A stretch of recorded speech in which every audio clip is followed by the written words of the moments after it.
ಎಲ್ಲ ಮಾಧ್ಯಮ ಮಿತ್ರರಿಗೂ ಶರಣೆಂದು ನಿನ್ನೆ ನಮ್ಮ ಜಿಲ್ಲೆಯ ಡಿಸಿಸಿ ಬ್ಯಾಂಕ್ನಲ್ಲಿ ಎಲ್ಲ ಮೆಂಬರ್ಗಳ ಒಂದು ಸಭೆ ಏರ್ಪಾಡಾಗಿತ್ತು.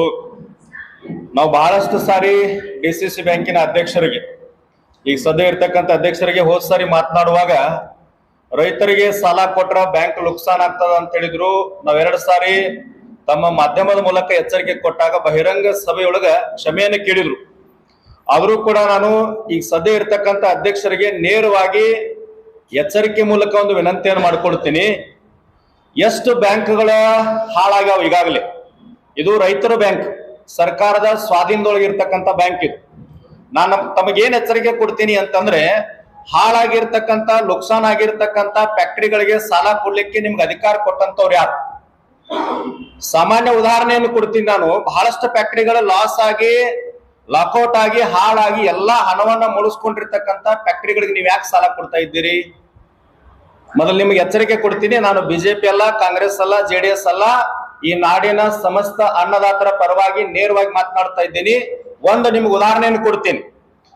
ಸಂಗಮ್ ಸಹಕಾರಿ ಸಕ್ಕರೆ ಕಾರ್ಖಾನೆ ಎಡಕಲ್ ಡ್ಯಾಮ್ ಬ್ರಿಡ್ಜ್ ಸಾಲ ಕಟ್ಟಲಿಕ್ಕೆ 10 ಕೋಟಿ, ಸಕ್ಕರೆ ಘಟಕವನ್ನ ವಿಸ್ತರಣೆ ಮಾಡ್ಲಿಕ್ಕೆ 287 ಕೋಟಿ, ಒಟ್ಟಾರೆ 297 ಕೋಟಿ ಸಾಲವನ್ನ ನಿಮ್ಗೆ ಅರ್ಜಿ ಬಂದ ನಿನ್ನೆ ನೀವು ಚರ್ಚೆ ಮಾಡಿರಿ.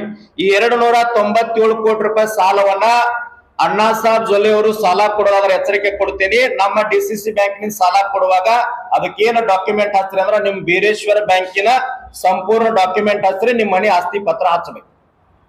ಅಕಸ್ಮಾತ್ ಆಗಿ ಇದನ್ನ ಹಚ್ಚದೆ ಇದ್ರ ಕರ್ನಾಟಕ ರಾಜ್ಯ ರೈತ ಸಂಘ ಅಷ್ಟೇ ಅಲ್ಲ, ಇಡೀ ಬೆಳಗಾಂ ಜಿಲ್ಲೆ ಜನಜಾಗೃತಿಯಾಗಿ ಬ್ಯಾಂಕಿಗೆ ಚಾವಿ ಹಾಕ್ಬೇಕಾಗ್ತದೆ ಮತ್ತು ಅಧ್ಯಕ್ಷರ ಮನೆಗೆ ನೇರವಾಗಿ ಚಾವಿ ಹಾಕಿ ಹಣವನ್ನು ವಸೂಲಿ ಮಾಡ್ಬೇಕಾಗ್ತದೆ ಮುಂದಿನ ನಿರ್ಮಾಣದೊಳಗೆ. ಯಾಕಂದ್ರೆ ರೈತರ ಬ್ಯಾಂಕ್ ಅದ ಇದು. ಬಹಳಷ್ಟು ಹಾಳು ಮಾಡಾಕತ್ತೀರಿ. ಎರಡನೇದಾಗಿ ಹೇಳ್ತೀನಿ, ಎಷ್ಟು ಲಾಸ್ ಅದಪ್ಪ ಸಂಗಮ್ ಫ್ಯಾಕ್ಟರಿ ಅಂತಂದ್ರ 9,445.53 ಲಕ್ಷ ಕೋಟಿ ಹಾನಿ ಅದ ಈಗಾಗಲೇ ಇದು ಫ್ಯಾಕ್ಟರಿ. ಆದ್ರೂ ಅದಕ್ಕೆ ಸಾಲ ಕೊಡ್ತಾ ಇದ್ದಾರೆ. ಎರಡನೇದಾಗಿ ಸಂಜಯ್ ಪಾಟೀಲ್ ಅಂತ ಶಾಸಕರು, ಮಾಜಿ ಶಾಸಕರು, 6 ಎಕರೆ ಭೂಮಿ ಅದ, ಏನು ಒಂದು ಕಲ್ಲಿಲ್ಲ, ಪೂಜೆ ಇಲ್ಲ, ಕಟ್ಟಡ ಇಲ್ಲ, ಅದಕ್ಕೆ ಲೋನ್ ಎಷ್ಟು ಕೇಳ್ತಾರ ಅಂದ್ರೆ 123 ಕೋಟಿ ರೂಪಾಯಿ ಸಾಲ ಕೇಳ್ತಾರೆ. ಏನ್ ಬೆಳಗಾಂ ಜಿಲ್ಲಾ ರೈತರ ಅಂತಂದ್ರೆ ಏನ್ ಅಜ್ಞಾನಿಗಳಂತ ತಿಳ್ಕೊಂಡಿರಿ ನೀವೆಲ್ಲ? ಅದೇ ರೀತಿಯಾಗಿ ಮಲಪ್ರಭಾ ಸಹಕಾರಿ ಸಕ್ಕರೆ ಕಾರ್ಖಾನೆ ಚಂದ್ರರಾಜ್ ಹಟ್ಟಿಗಳವರು ಮೊನ್ನೆ ಚುನಾವಣೆ ಆರಿಸಿಕೊಂಡು ಅಧ್ಯಕ್ಷರಾಗ್ಯಾರ. ಅದು ಎಷ್ಟು ಅದ ಅಂದ್ರ 175 ಕೋಟಿ ರೂಪಾಯಿ ಹಾನಿ ಅದ, ಲಾಸ್ ಅದ. ಆಮೇಲೆ 204 ಕೋಟಿ ರೂಪಾಯಿ ಈಗಾಗಲೇ ಎಲ್ಲಾದ್ರ ಮ್ಯಾಗ ಸಾಲ ಅದ.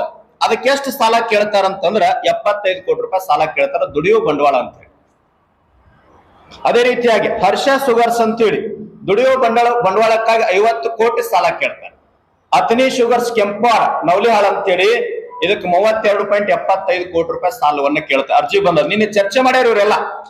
ಅದೇ ರೀತಿಯಾಗಿ ಬೆಳಗಾಂ ಶುಗರ್ಸ್ ಅಂತ ಹೇಳಿ ಇದು ಮಷಿನರಿ ಖರೀದಿ ಮಾಡ್ಲಿಕ್ಕೆ ಮತ್ತು ಪ್ರೀ ಸೀಸನಲ್ ಅಂತ ಹಾಕ್ಲಿಕ್ಕೆ ಎಷ್ಟು ಕೇಳ್ತಾರ 33.43 ಕೋಟಿ ಸಾಲ ಕೇಳ್ತಾ ಇದ್ದಾರ. 16 ಕೋಟಿ ಸಾಲ ಕೇಳ್ತಾ ಇದ್ದಾರೆ. ಇವರೆಲ್ಲ MLA MP ಗಳು, ಮಿನಿಸ್ಟರ್ ಫ್ಯಾಕ್ಟರಿಗಳದಾವ. ಇವ್ರ ಜೊತೆ ನಿಮ್ ವ್ಯವಹಾರ ಏನು? ಪ್ರಾಥಮಿಕ ಕೃಷಿ ಪತ್ತಿನ ಸಹಕಾರಿ ಬ್ಯಾಂಕಿನ ಒಬ್ಬ ಮೆಂಬರ್ಗಳು ಮತ ಹಾಕಿ ನಿಮ್ಮನ್ನ ಚುನಾವಣೆ ಮಾಡಿ ಆರಿಸಿ ಕೊಟ್ಟದ. ಈ ಮಿನಿಸ್ಟರ್ಗಳಿಗೆ, MLA ಗಳಿಗೆ ಹಾಳು ಮಾಡ್ತಕ್ಕಂಥ, ಲಾಸ್ ಆಗಿರ್ತಕ್ಕಂಥ ಫ್ಯಾಕ್ಟರಿಗಳಿಗೆ ಯಾಕೆ ಸಾಲ ಕೊಡ್ತಾ ಇದ್ದೀರಿ? ಕೊಡ್ರಿ. ಆದ್ರೆ ಎಚ್ಚರಿಕೆ ಕೊಡ್ತೀನಿ, ನೀವು ಸಾಲ ಕೊಡೋದಾರ ನಮ್ದೇನ್ ಅಭ್ಯಂತರ ಇಲ್ಲ. ಯಾವ ಮೆಂಬರ್ ರೆಫರೆನ್ಸ್ ಮ್ಯಾಗ ಬಂದಿರ್ತದ ಅದಕ್ಕೆ ನಿಮ್ ಮನಿ ಆಸ್ತಿ ಪತ್ರ ಹಚ್ಚಬೇಕು. ನಾಳೆ ಲಾಕೌಟ್ ಮಾಡಿ ಹಾಳಾಗಿ ಟ್ರಿಬ್ಯುನಲ್ ಹೋಗಿ ಅದು ನುಕ್ಸಾನ್ ತೋರಿಸಿ 500 ಕೋಟಿ ಇದ್ದದ್ದು 300 ಕೋಟಿ ರೂಪಾಯಿ ಸಾಲವನ್ನ ಯಾವುದೇ ಒಂದೇ ಡಿಸಿಸಿ ಬ್ಯಾಂಕ್ ಕೊಡ್ಲಿಕ್ಕೆ ಬರೋಂಗಿಲ್ಲ. ಬ್ಯಾಂಕರ್ಸ್ ಗಳ ಮೀಟಿಂಗ್ ಆಗ್ಬೇಕು. 4-5 ಬ್ಯಾಂಕ್ಗಳ ಕೂಡಿ 300 ಕೋಟಿ ರೂಪಾಯಿ ಸಾಲ ಕೊಡ್ಲಿಕ್ಕೆ ಬರ್ತದ. ಅಷ್ಟು ಜ್ಞಾನ ಇಲ್ಲ. ಇಲ್ಲೇ ಬಿಜಾಪುರದವ್ರು ಬರ್ತಾ ಇಲ್ಲ, ಬಾಗಲಕೋಟೆಯವ್ರು ಬರ್ತಾ ಇಲ್ಲ, ಮಂಗಳೂರವ್ರು ಬಂದಿಲ್ಲ, ಧಾರವಾಡದವ್ರು ಬರ್ತಾ ಇಲ್ಲ, ನಾವು ಕೊಡಂಗಿಲ್ಲ ಅಂತ ಹೇಳ್ತಾ ಇದ್ದಾರೆ. ಇವ್ರಿಗೆ ಯಾಕೆ ಬೇಕಾಗ್ಯದ ಇದು? ಎಷ್ಟೊಂದು ನುಕ್ಸಾನ್ ಮಾಡ್ತಾ ಇದ್ದಾರೆ ಡಿಸಿಸಿ ಬ್ಯಾಂಕ್ ಅಂತಂದ್ರ ಅಜೆಂಡಾದೊಳಗೆ ಹೋದ್ ಸಾರಿ ಇತ್ತು, ಈ ಅಜೆಂಡಾದೊಳಗೆ ಕ್ಯಾನ್ಸಲ್ ಮಾಡ್ಯಾರ. ಅದನ್ನ ಯಾವ್ದಂತ ಸೋಮೇಶ್ವರ್ ಸಹಕಾರಿ ಸಕ್ಕರೆ ಕಾರ್ಖಾನೆ 245.75 ಕೋಟಿ ರೂಪಾಯಿ ಸಾಲಕ್ಕಾಗಿ ಅರ್ಜಿ ಬಂದದ. ಅದ್ರೊಳಗೆ ಎಷ್ಟು ಲಾಸ್ ಅದ ಅಂದ್ರ 18,846 ಲಕ್ಷ ಕೋಟಿ ಲಾಸ್. ಇಂಥ ಫ್ಯಾಕ್ಟರಿಗಳಿಗೆ ಕೊಟ್ಟು ಇಡೀ ಸಂಪೂರ್ಣ ಡಿಸಿಸಿ ಬ್ಯಾಂಕ್ ಅನ್ನ ಮುಳುಗಿಸಿ ರಾಜಕಾರಣದ ಸಲುವಾಗಿ ಮಾಡ್ಬೇಡ್ರಿ. ನಾವು ನಿಮ್ ಪರಾನಲ್ಲ, ವಿರೋಧನಲ್ಲ. ನಾನು ಎಲ್ಲಾ ಅಧ್ಯಕ್ಷರಿಗೆ ನೇರವಾಗಿ ಕೊಡ್ತೇನೆ, ಮೆಂಬರ್ಗಳು ನಂಗೆ ಸಂಬಂಧ ಇಲ್ಲ. ಮತ್ ಯಾರೋ ಮಣ್ಣು ಮಾತನಾಡ್ತಾರ ನಾವು ಡಿಸಿಸಿ ಬ್ಯಾಂಕಿನ ರಬ್ಬರ್ ಸ್ಟ್ಯಾಂಪ್ ಆಗಿವಿ ಅಂತ ಹೇಳ್ತಾರೆ. ಮತ್ತೆ ರಬ್ಬರ್ ಸ್ಟ್ಯಾಂಪ್ ಆಗಿದ್ರೆ ಅಲ್ಲೇ ಹಾಕಿದ್ರಿ ಬ್ಯಾಂಕಿನವ್ರು ರಾಜೀನಾಮೆ ಕೊಟ್ಟು ಬರಲ್ಲ. ನಾವೆಲ್ಲ ಎಷ್ಟು ಸ್ವತಂತ್ರ ಇದೀವಿ, ಯಾರು ಬಿಡೋದೋಗಿಲ್ಲ, ಯಾವ ರಬ್ಬರ್ ಸ್ಟಾಂಪ್ ಇಲ್ಲ. ಇಡೀ ನಾಡಿನ ಅನ್ನದಾತರ ಪರವಾಗಿ ಮುಖ್ಯಮಂತ್ರಿಯನ್ನು ಸಹಿತ ನೇರವಾಗಿ ಕೇಳ್ತಕ್ಕಂಥ ತಾಕತ್ ರೈತಗದ. ನಮ್ ಜೊತೆ ಬರ್ರಿ. ಅದನ್ನ ಬಿಟ್ಟು ನೀವು ಬ್ಯಾಂಕ್ ಹಾಳು ಮಾಡಿ ಸಾವಿರಾರು ಕೋಟಿ ರೂಪಾಯಿ ಕೊಟ್ಟು ಜಿಲ್ಲೆಯನ್ನು ಹಾಳು ಮಾಡಬೇಡ್ರಿ. ಹಾಳು ಮಾಡಿದ್ದಾದ್ರ ಸನ್ಮಾನ್ಯ ಅಣ್ಣಾ ಸಾಹೇಬ್ ಜೊಲ್ಲೆ ಅವರು ಇವತ್ತು ನಮ್ಮ ಬೆಳಗಾಂ ಜಿಲ್ಲೆಯ DCC ಬ್ಯಾಂಕಿನ ಅಧ್ಯಕ್ಷರಿದ್ದೀರಿ. ನಿಮ್ಗೆ ಎಚ್ಚರಿಕೆ ಕೊಡ್ತೀನಿ, ಒಂದ್ ಸಾರಿ ತಪ್ಪು ಮಾಡಿರಿ, ಎಚ್ಚರಿಕೆ ಕೊಟ್ಟಾಗ ಕ್ಷಮಾ ಕೇಳಿರಿ.